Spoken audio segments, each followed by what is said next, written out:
Happy New Year's, everyone, and welcome to the last and final episode in my monthly wrap up series. Unfortunately, this will be the last episode.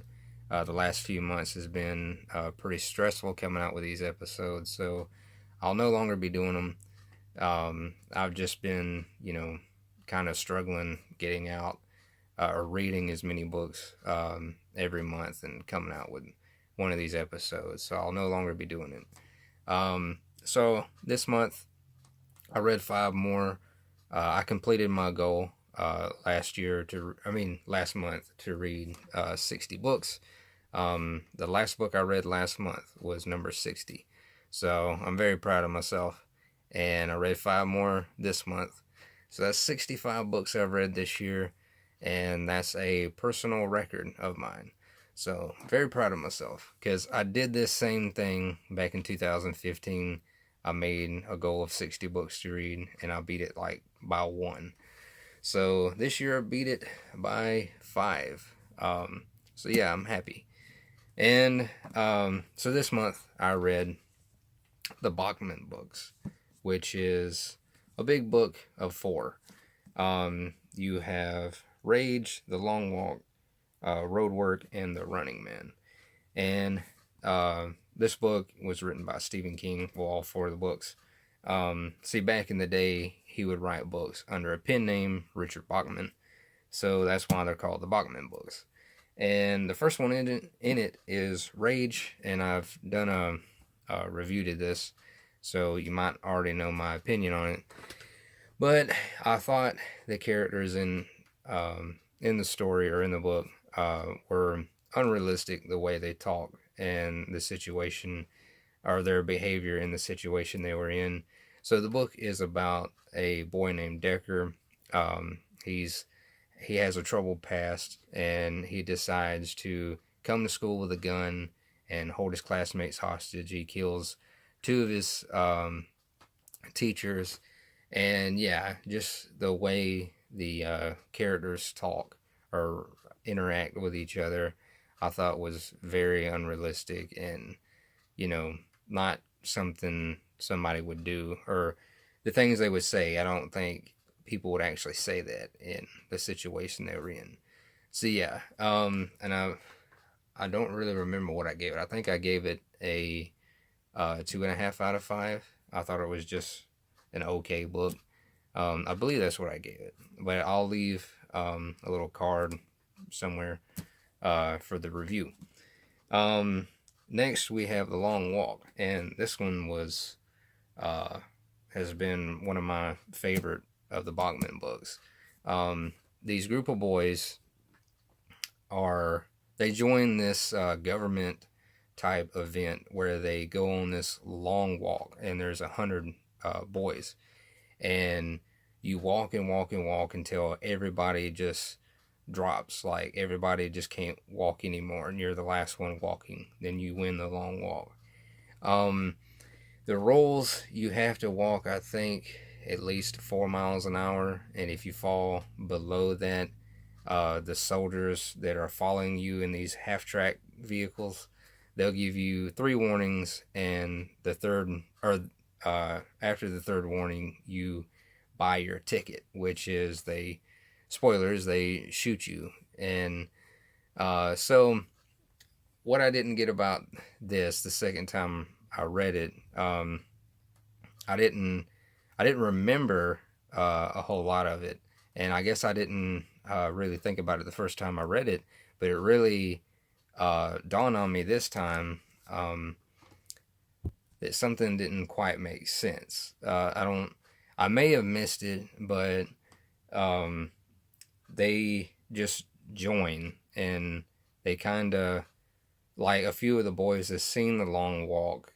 because it's held every year, and they know what happens. But I was it didn't make any sense to me, because if they knew what buying your ticket meant, like, um, the losers are basically shot.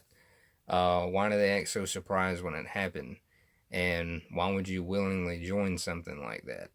So it kind of didn't make much sense to me. But if you can get past that, and it really is a pretty good book. Just watching these boys just struggle, and fighting for their life to keep walking, and they walked over 100 and something miles, and I don't even I don't know what to think about that. Is that even possible? I mean, I know it's possible for like people that are used to it, but for boys that, or for people that aren't really used to doing that, because I know a few of the boys in it were like fit and athletic, but if you're not used to walking that much, is people even capable of doing that? I should have looked it up for this video, but yeah. But I do think this book suffered the same way Rage suffered with its dialogue. I don't think when Stephen King first started writing, he was very good at how young people talked, because it comes off really unrealistic. That's really the only thing I can say. It comes off the same way Rage did. I don't think he really understands how young people talk to each other. I think he got better at it, but it really shows. Like these books were written in the 80s, so that's when he like first started publishing stuff. Um, or was it in the 80s? Late 70s, early 80s. So yeah, that was when he first started learning his craft, and yeah, I do think he got better at it. But I'm gonna give The Long Walk a 4 out of 5. So next we have Roadwork. This was the first time I've ever read Roadwork.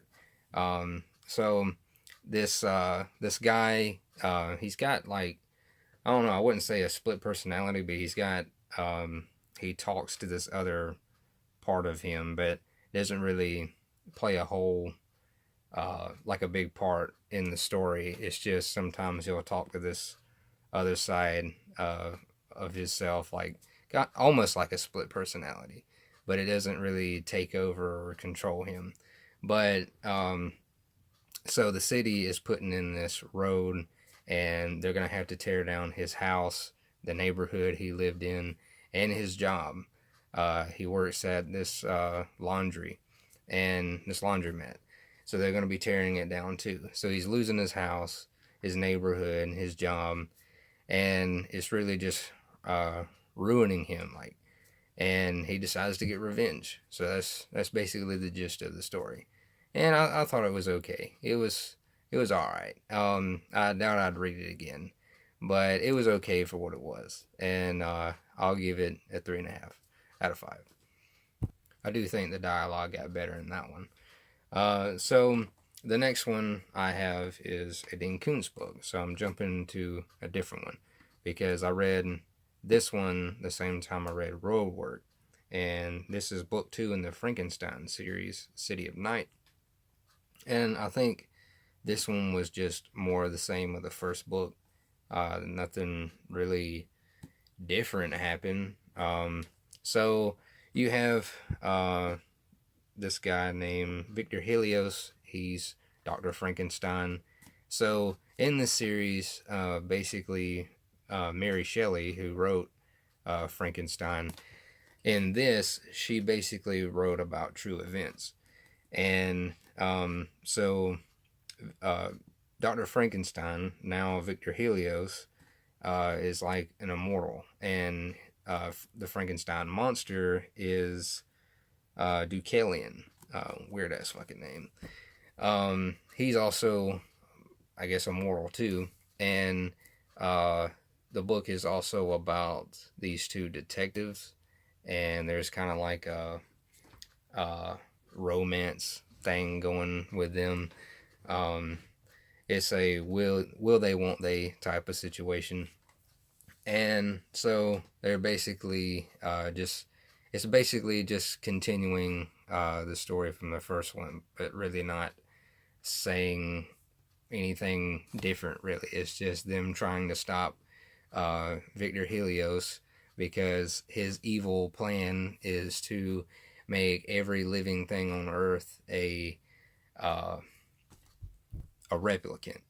So yeah, it's okay. And what does kind of get annoying is Dean Koontz's preaching. Like his beliefs really show through in the book, and it's kind of annoying and uh, offensive. So yeah, it's okay. And what's depressing is the first two books I thought were just okay, and I heard that the series gets even worse. So I'm not looking forward to that, but I'm kind of just reading it just to see how bad it gets. But I did have an okay time with it. It wasn't boring or bad, but I'm gonna give it a 3.5 out of 5. There was this character named Randall, I believe, which is like a replicant that Victor Helios made, and he escaped the laboratory, and he's like obsessed with his family. He wants to have a mom, um, and I thought he was probably the best part of the book. I enjoyed him the most. So yeah. Next we have we're going back to the Bachman books, and we have The Running Man, another book that I haven't read by Stephen King. Just about read them all. So The Running Man is a lot different than the movie. If you've ever seen the movie with Arnold Schwarzenegger, it's completely different. But this guy has a daughter that's sick, and I believe the book takes place in the 2020s, and there's like flying cars and shit, but there's also like gas powered cars still. So I thought that was pretty neat. I don't think I've ever seen that before. Both kinds of cars. But there's like these games on TV, and some or maybe all involve you risking your life, and people watch at home. It's entertaining. Reminded me of the Hunger Games. But this guy joins Richards.